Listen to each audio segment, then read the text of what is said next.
तर बघा काय बातमी आहे, माहे जानेवारी 2026 पासून सरकारी कर्मचारी तसे पेन्शनधारकांना 4 मोठे आर्थिक लाभ होऊ शकणार आहेत. त्यामुळे सरकारी कर्मचाऱ्यांच्या एकूण वेतन व पेन्शनधारकांच्या एकूण पेन्शनमध्ये मोठी वाढ होणार आहे. पहिला आहे महागाई भत्ता वाढ. राज्य कर्मचाऱ्यांना जरी माहे जुलैची डी वाढ अद्याप लागू करण्यात आली नाही, सदर डी वाढ लवकरच लागू करण्यात येणार आहे. तर केंद्र सरकारमार्फत केंद्रीय कर्मचारी पेन्शनधारकांच्या डीमध्ये 1 जानेवारी 2026 पासून वाढ लागू करण्यात येणार आहे. सदर डी वाढ राज्य कर्मचाऱ्यांना देखील उशिरा का होईना लागू होईल.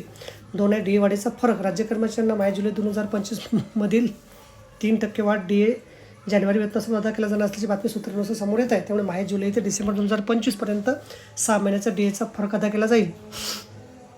तिसरा सुधारित वेतन आयोग. सरकारी कर्मचाऱ्यांना 1 जानेवारी 2026 पासून नवीन वेतन आयोग म्हणजे 8वा वेतन लागू होणार आहे. प्रत्यक्ष लाभ 1 जानेवारी 2026 पासून लागू करण्यात येणार असून प्रत्यक्ष अंमलबजावणीसह माहे सप्टेंबर 2026 पर्यंतचा कालावधी लागू शकेल.